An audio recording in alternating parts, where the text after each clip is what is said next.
у меня гадание для Стрельца на новый 2023 год. Гадаем мы в Рождество,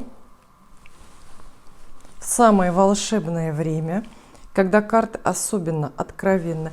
Ну а наступающий год – это год кролика для кого-то, а для кого-то год кота. Кому кто нравится. После недолгих колебаний я выбрала для Стрельца карты Таро оппозиции. Они вам подходят, мне кажется. Гадание будет на год по месяцам. 12 месяцев, 12 карт. То есть карты рассказывают в каждом месяце Нового года, что ждет великолепного, смелого, благородного и вечно рискующего Стрельца, да, вечно рискующего.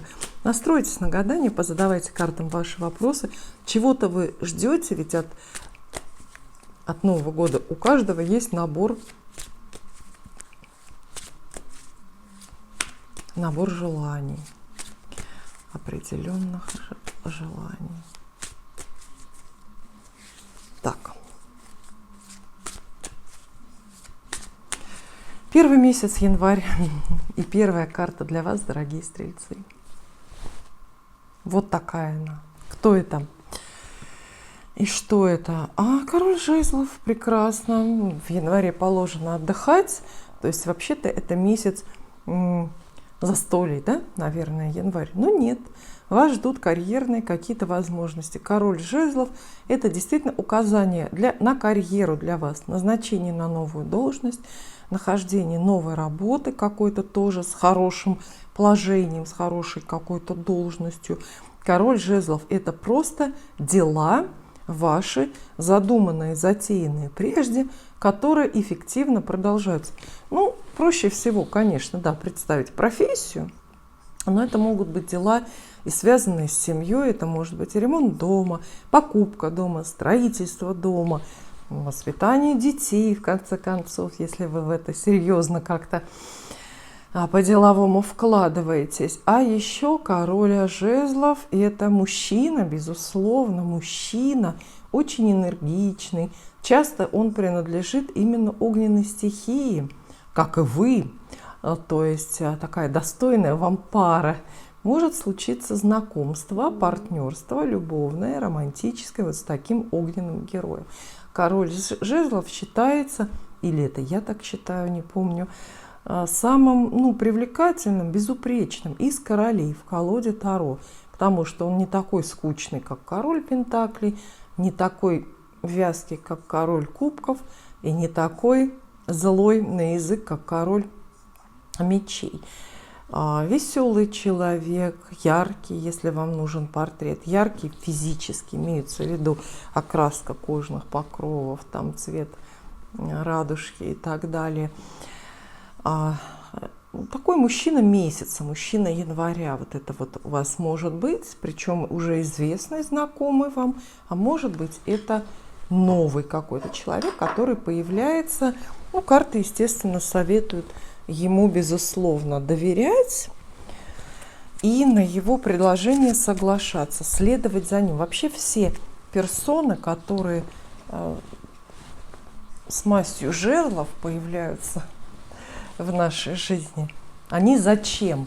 Чтобы за ними куда-то последовать. То есть это человек, который вас зовет на работу или в бизнес, ну, я не знаю, в бассейн плавать, почему-то такое в голову пришло, или бегать по утрам.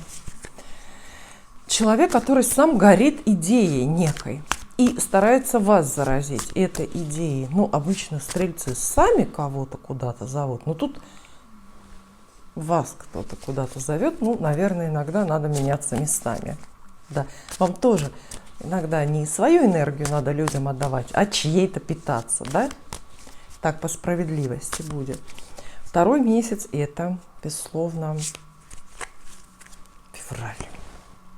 Так, для Стрельца в феврале. Причем вот заметьте, карты здесь имеют картиночки прямые и перевернутые, да? Заметили, почему карты особенные? А вам вот две уже прямые выпали. Это хорошее начало, поверьте. Если бы они были перевернуты, мы бы здесь совсем другую и песню бы пели. А вам выпадает, достается здесь 8 пентаклей. Ну, она про работу в основном говорит, про какие-то спокойные, терпеливые вложения. То есть Стрельцу придется в феврале поработать. Для кого-то это плохая новость, если вы планировали, например, отпуск на Багамах.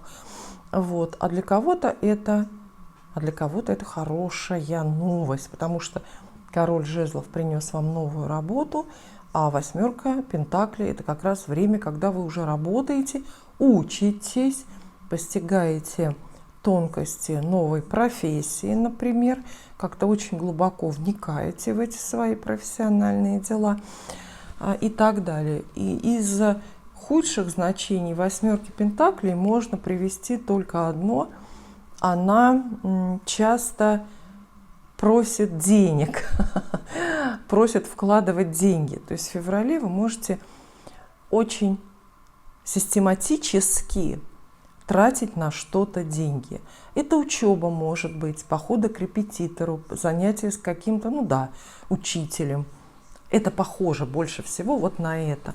Походы к репетитору, если вы учите какой-то язык, например, и вы там 3 раза в неделю определенную сумму выкладываете. То есть понятно, что это не напрасные траты, это вложение в ваше будущее, в ваши мозги, но тем не менее они есть.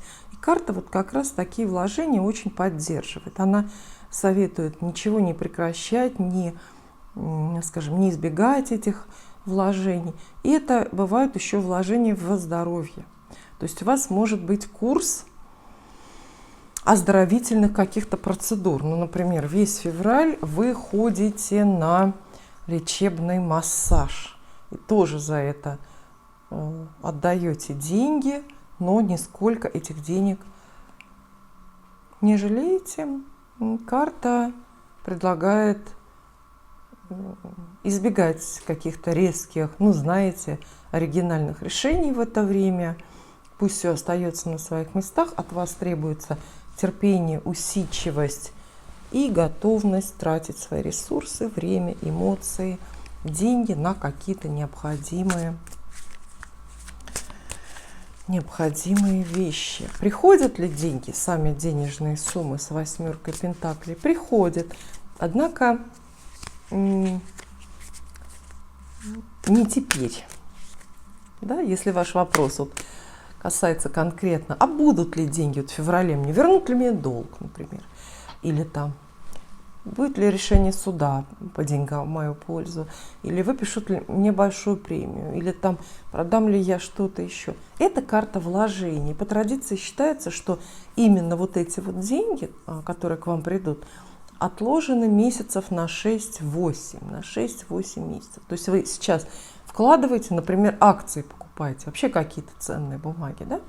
Вкладываете деньги, а результат, дивиденды, вот они будут через полгода у вас. Так обычно и бывает. Далее март. 3-я карта, 3-й месяц. Ага, вот здесь вот она уже перевернулась. Карта влюбленная. Март предлагает вам какой-то крупный жизненный выбор из разных вариантов. 2 работы, 2 жениха, 2 дома, 2 какие-то дороги, 2 места жительства и так далее. Крупный выбор, от которого зависит течение вашей жизни на долгое время. Может быть, не только вашей жизни. О чем карта говорит? В первую очередь она сообщает о партнерствах, потому что понятно, что влюбленные – это всегда пара, это всегда те, кого двое, поэтому карта говорит, что вы, в жизненных обстоятельствах каких-то текущих не останетесь в одиночестве. То есть если вы ищете работу, обязательно найдется человек, который вам не яблоко вот это вот из райского сада протянет, но протянет там руку помощи, потому что ему тоже будет это интересно. Карта советует искать пару, партнерские отношения, быть уступчивыми и лояльными к людям, находить компромиссы, например, в браке или в отношениях, если вы состоите. Какой-то вот такой вот моральный выбор, часто сложный, карта предлагает. Ну и учитывая, что она перевернулась, это может быть выбор из двух зол или выбор, который делать не хочется. Да? Мне кажется, здесь очень грамотная картиночка изображена, да, на перевернутой карте влюбленный Адам в ситуации вот этого выбора, дурного выбора из двух зол.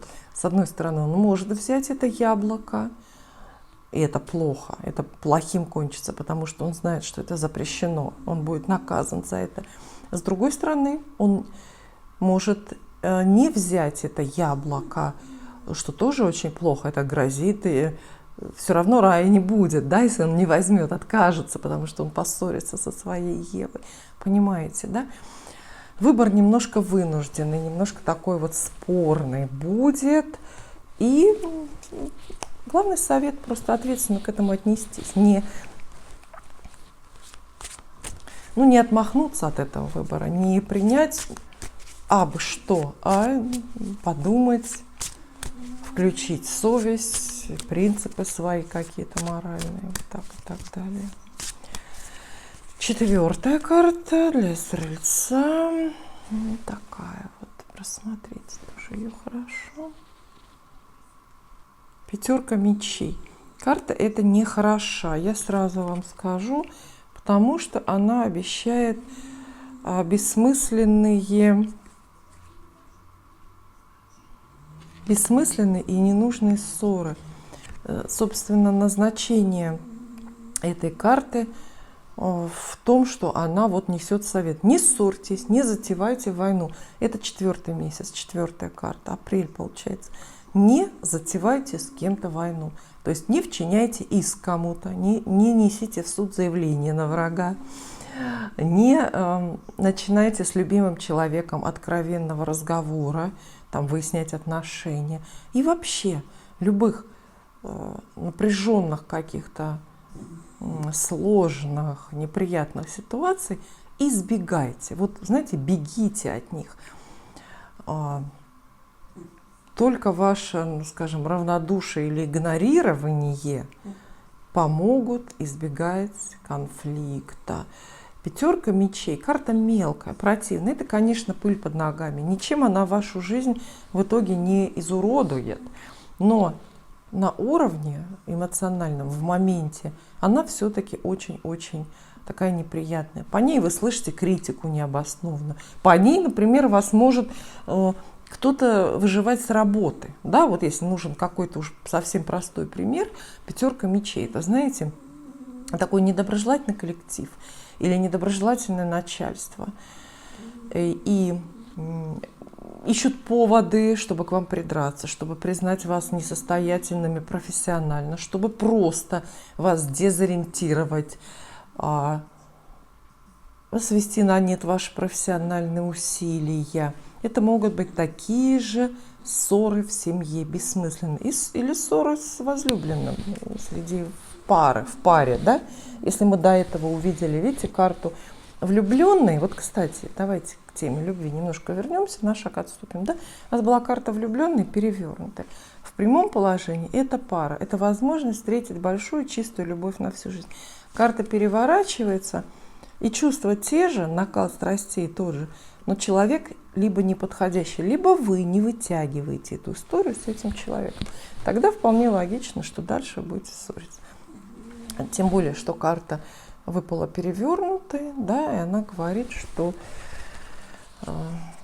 совсем избежать этих ссор или совсем свести их на нет не получится. Апрель получается у Стрельца ссорный месяц, неприятный. Далее 5-й месяц, 5-я карта, май. Карта снова вас призывает поработать. Тройка пентаклей вам достается, хорошая, очень, в общем-то, спокойным. Игнорируем факт, что она перевернутая, достается вам. Хотя, может, и не игнорируем. Тройка пентаклей. она очень похожа на восьмерку, которая вам тоже выпадала. То есть это время, когда ничего не меняется, когда ничего не нужно менять. Время поработать, подумать, поучиться, что-то такое мелкое исправить в своей жизни. Вообще тройка пентаклей предполагает такой незначительный жизненный ремонт. Это время для того, чтобы наводить порядок в ящиках письменного стола на работе, приводить в порядок вообще свои мысли, свои какие-то жизненные планы. Просто работать. Или работать над собой, или работать над отношениями. Вот. Карта советует не поднимать головы от рабочего стола, не ввязываться в крупненные какие-то жизненные проекты, авантюры, не рисковать. Далее, шестая карта, июнь. Шестая карта, что это будет для вас? Ну вот это уже значительно лучше. Десятка кубков. Счастье и изобилие. Да. Счастье и изобилие. Ну, здесь комментарии, наверное, излишни. Видите, даже картиночка такая жизнеутверждающая здесь. Избыток ресурсов. В первую очередь тех, которых вам до этого прежде не хватало. Речь о вас идет. Десятка кубков – это выздоровление. Это время, когда вы очень хорошо выглядите. Это время, когда вы хорошо себя чувствуете, когда вот у вас избыток сил, вам нравится отражение в зеркале, и вы вообще чувствуете, что, ну, знаете, готовы горы свернуть по поводу и без. Это очень хорошие отношения в группах людей еще, десятка кубков. Какая группа людей для вас актуальна сейчас? Это могут быть коллеги на работе, ваши партнеры и знакомые по футбольному клубу. Это могут быть просто подруги, да, члены вашей семьи. Налаживаются отношения в коллективе по этой карте. Вот она спешит в первую очередь с такими вот новостями. Здесь все всех прощают, потому что всем хорошо. Вот, например, на работе вашей компании. Что происходит с появлением десятки кубков? Благополучие, хорошие прибыли, хорошая спокойная работа. И денег, и клиентов на всех хватает. И как будто бы уже нет поводов для претензий, для того, чтобы ссориться, конкурировать, для того, чтобы что-то оспоривать. Вообще вот десятка кубков называется «найти своих». Найти своих. Она, собственно, вот вам обещает именно попадание в какой-то очень доброжелательный коллектив. Это восстановление семейных отношений часто бывает. Они восстанавливаются, ну, по разным причинам, да, просто потому что время пришло, например, со всеми помириться. Семейные застолья, свадьбы часто случаются, свадьбы. Седьмой месяц, седьмая карта для Стрельца. Угу. Ну что ж, девятка кубков очень благополучная, тем более, что после десятки они как-то у вас пары идут. Девятка кубков продолжает тему какого-то хорошего, доброго общения. Это тоже карта изобилия и такой всеобщей любви. Любовь в паре может быть просто в романтической, может быть любовь, ну, как бы коллективная, семья, трудовой коллектив, набор друзей и так далее. То есть складывается впечатление, что стрельцам придется вот это все время, да, в начале лета, получается, непрерывно отдыхать, хорошо проводить время, может быть, даже в застольях каких-то с друзьями. Это могут быть и увеселительные такие поездки тоже в компании, в составе других людей. Это вот объединение ваше, ну, действительно с очень подходящими людьми. Девятка кубков, карта и про любовь, действительно, про любовь, причем в самом ее таком простом понимании. Это привязанность физическая часто, новые знакомства. С девяткой кубков, кстати, случаются в каких-то увеселительных заведениях, в увеселительных местах, в каком-то ресторане, например, там на Морском. Побережье — это время, по сути, отдыха, когда вас ничего не беспокоит. Это время, когда вы можете, ну, например, бездумно, эмоционально, спонтанно делать покупки, тратить деньги. Время безмятежное, когда все вокруг вас понимают, поддерживают. Нет каких-то явных таких срочных проблем, требующих насущного решения. То есть это отдых. Пришел отдых и продолжается. И это довольно долго может быть. Долго может продолжаться. Далее.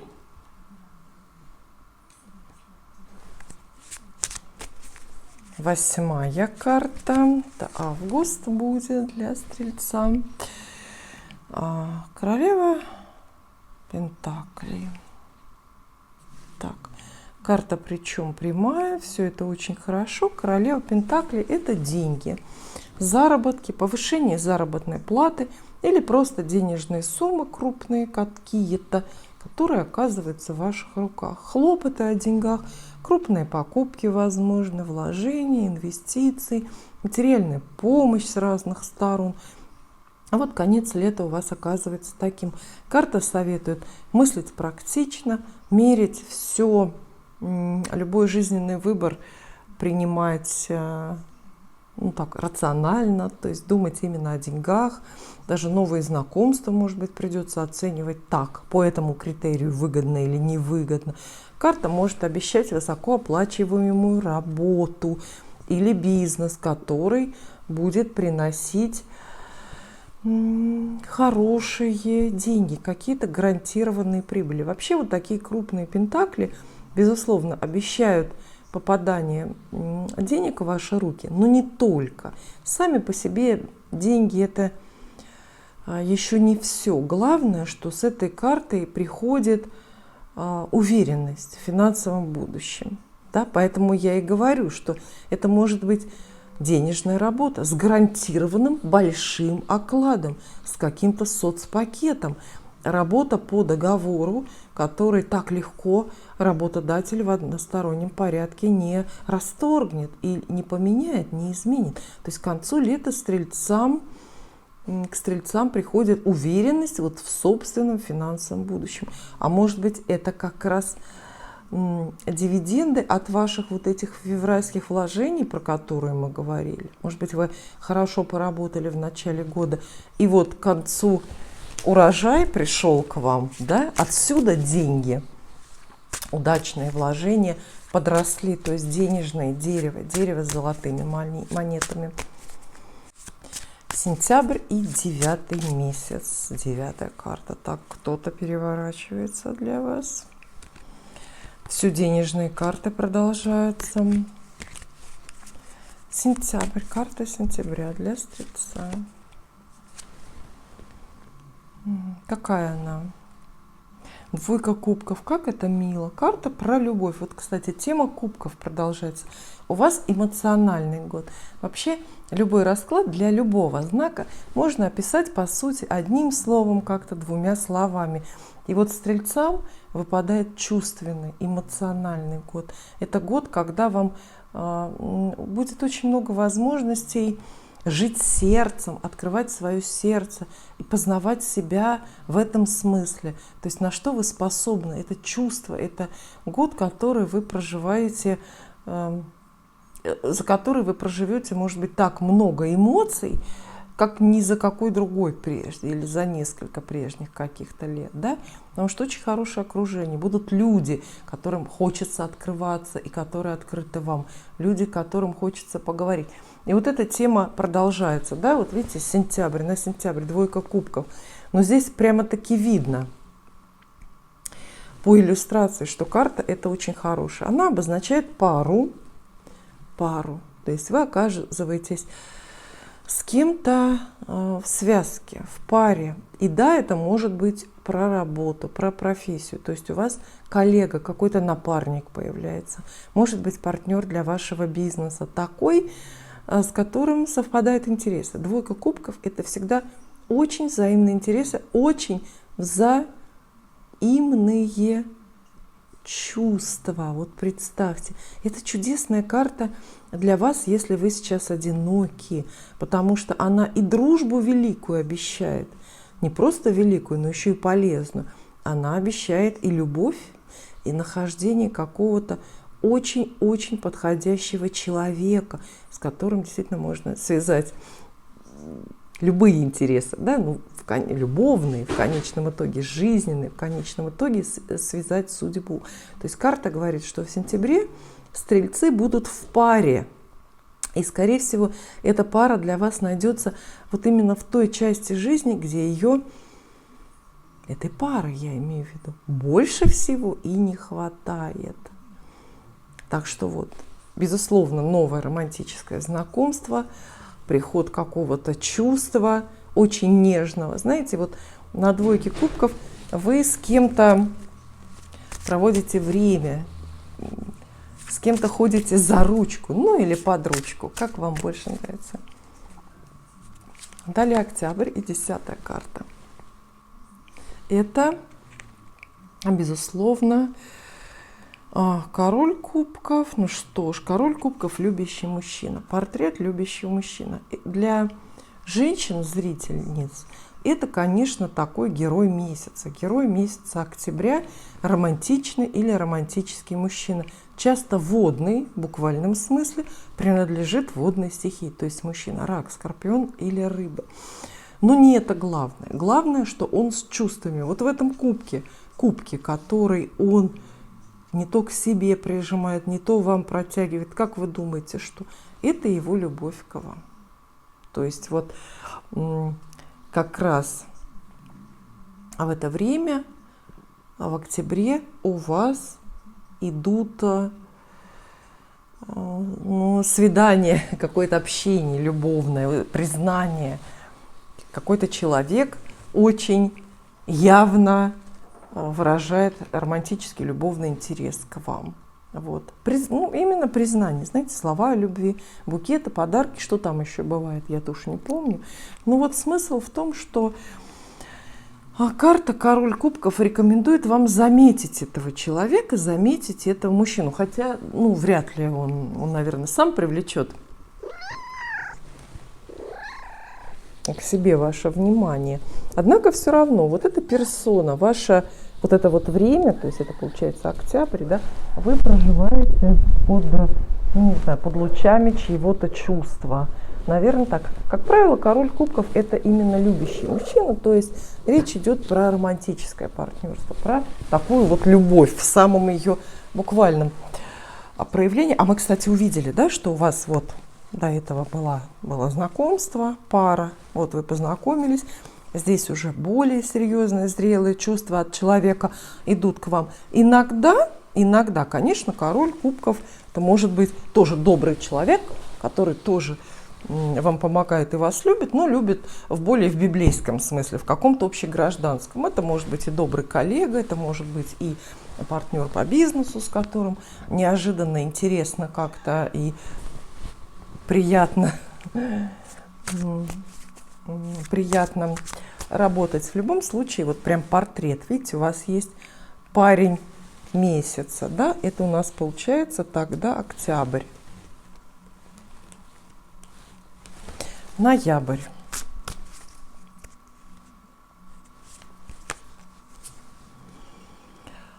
Ага, снова двойка. На этот раз двойка пентаклей. Ноябрь — веселый месяц. Карта называет его веселым месяцем. Двойка пентаклей говорит, что у вас все сойдется. Воплотятся любые смелые самые планы, только если вы будете легко, как-то просто, скажем, без особого драматизма к ним относиться. Это время, когда вы все успеваете, и даже успеваете то, чего по два. Вот двойка пентаклей часто обозначает 2 работы, 2 бизнес-проекта, 2 просто каких-то крупных серьезных занятий, 2 дома, жизнь на 2 дома, 2 дороги. Вот. Она обозначает выбор веселый, знаете, такой выбор, в котором вас ничто не сдерживает.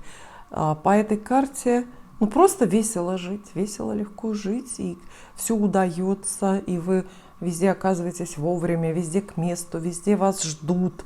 Вот.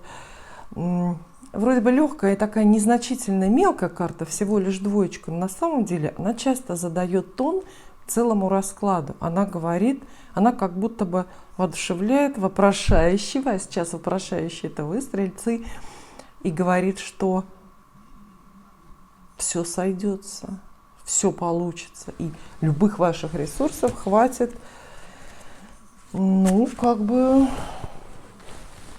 тоже на все, что вы задумали, к чему стремились. Далее декабрь, конечно.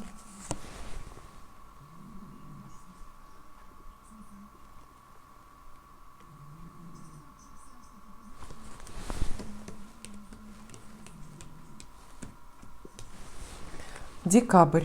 Да, немножко потеряла счет я этим месяцем.